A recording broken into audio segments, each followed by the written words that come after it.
Actually में जिस तरीके से समय बदल रहा है उसमें हम देख रहे हैं कि युवा पीढ़ी नशे की ओर ज़्यादा लिप्त हो रही है और कम से कम उम्र के बच्चे गुटखा, बीड़ी, सिगरेट और शराब का सेवन कर रहे हैं। और हमारी एज तक, मैं 39 ईयर कंप्लीट हो चुका हूँ और मेरी एज तक आते आते युवाओं में कई बीमारी हो रही है। और जिस प्रकार से लास्ट 2 ईयर कोविड आया और कोविड में भी मैंने बहुत सोशल वर्क किया, तो उस समय देखा कि ये डायरेक्ट लंग्स पे इफ़ेक्ट कर रही थी। इस प्रकार का धूम्रपान या नहीं करते थे वो सेफ़ रहे थोड़े बहुत, और जिन्हें डिसीज़ थी, लंग्स प्रॉब्लम थी, वो इसके चपेट में ज़्यादा आए हैं। और फैमिली बैकग्राउंड में मेरा ऐसा रहा कि बहुत सारे जो है वो बीपी पेशेंट रहे, तो मैंने अपने आप को आज तक बचा के रखा एज अ फिट रख के। मैं यही चाहूँगा कि आप नशे की ओर न बढ़े, अपने आप को फिट रखें, क्योंकि एक होता है कि अपने आप में कि जो करो अच्छा करो, लेकिन गुटखा, बीड़ी, सिगरेट खाने से किसी का भला नहीं हुआ।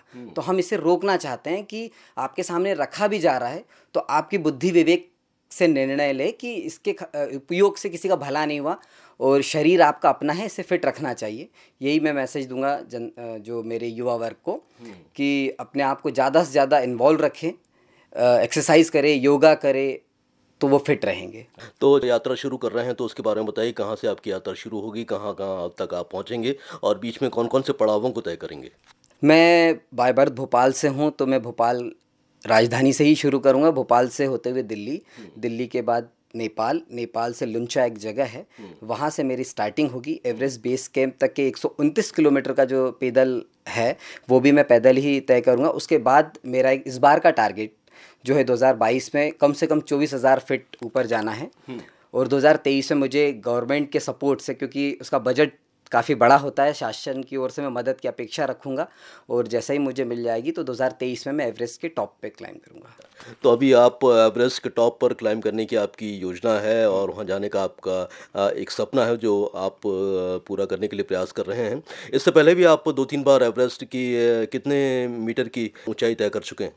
मैंने 2017 में स्टार्ट किया था। पहले साल मैंने 12,000 फीट का जो एक ट्रैक कंप्लीट करा था सफलतापूर्वक।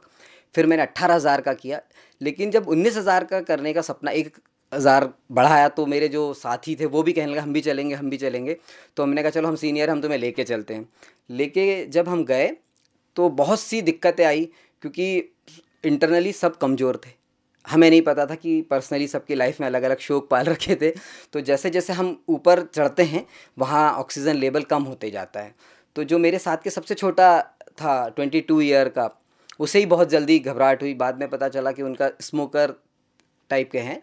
तो देखने में आया कि जितने सिगरेट और शराब का सेवन जो करते हैं उनको बहुत जल्दी थकान महसूस होती है, उनका वेट गेन हो जाता है, क्योंकि दिनचर्या का कोई शेड्यूल नहीं होता उनका। लेट नाइट सोना, लेट उठना, तो शरीर अस्त व्यस्त हो चुका रहता है। तो मैंने अपने आप को खुशनसीब समझा कि मैं पहला ऐसा बंदा था जो कंप्लीट करा मैंने वहाँ पे। आज भी भोपाल, और जब मैं स्टार्टिंग कर रहा था तो वहाँ पे नीचे पूछा गया मुझसे कि आप भोपाल से? भोपाल मतलब नाम सुनते से मैंने कहा भाई राजधानी है भोपाल। तो बोले नहीं, वहाँ के लोग यहाँ कम आते हैं इतने दूर तक ऐसे जोखिम भरे करने के लिए। लेकिन अब भोपाल का नाम काफ़ी रोशन हो चुका है क्योंकि मेघा परमार हुई, जी भावना जी डेहरिया हुई और भी बहुत सारे लोग मतलब ये नाम ऐसे हैं जो हाँ। अब अंतर्राष्ट्रीय फलक पर बहुत। नाम बटोर चुके हैं भोपाल जी का। जी जी। तो क्या कहना चाहते हैं कि आप इसके लिए कितनी मेहनत आप कर रहे हैं? क्या आपका अभ्यास चल रहा है ताकि आप जब फतह करने जाएँ एवरेस्ट को तो वो आसानी से कर सकें? निश्चित ही जो मुझसे पहले जा चुके मैंने उनको फॉलो किया, देखा कि उन जो टेक्निकली चीज़ें उन्होंने आजकल की मीडिया पे जो डाल रखी है, जैसे फेसबुक, व्हाट्सएप और के जरिए उनकी जो दिक्कतें आई, उन्होंने जो शेयर की, उसको मैंने अपनी लाइफ स्टाइल में चेंज करा कि आज की डेट में मैं 30 किलोमीटर की रनिंग, 30 से 35 किलोमीटर का मेरा टारगेट है। ये टारगेट मैं पूरा करता हूँ। और उसके बाद मुझे पता चला कि साहब आपको 20 किलो, मिनिमम 20 किलो का वेट लगेज आपको उठाना है। तो लास्ट 3-4 मंथ हो गए मुझे ये करते करते करते कि 20 केजी का बैग मैं हमेशा रख के चल रहा हूँ अपने बॉडी कंधे पे रख के चलता हूँ, कि जिससे मुझे ऐसा ना लगे कि वेट ज़्यादा हो गया है। और वेट लॉस करवाया पहले तो, क्योंकि एक वहाँ पे जाने के बाद आपको कोई बीमारी ना हो ये। और मैं शुक्रगुज़ार हूँ, मेरे जो डॉक्टर्स वगैरह जो परिचित हैं वो मेरे टाइम टू टाइम अभी ध्यान रख रहे हैं। तो आप के इस अभियान में क्या आप आपके साथ और क्या सहयोगी के रूप में चल रहे हैं और लोग? भोपाल के पीपल्स ग्रुप से जुड़ा हुआ हूँ, जहाँ के डायरेक्टर अमरीश शर्मा जी, जब मैंने पहली बार उनसे बताया कि मैं जाना चाहता हूँ तो उन्होंने कहा स्वागत है आपके इस डिसीज़न का। और मैंने कहा सर फाइनेंशियली भी थोड़ा दिक्कत आएगी, तो उन्होंने कहा कि देखेंगे, कोई दिक्कत नहीं है, अगर ऐसा कुछ है तो उन्होंने मुझे सपोर्ट किया।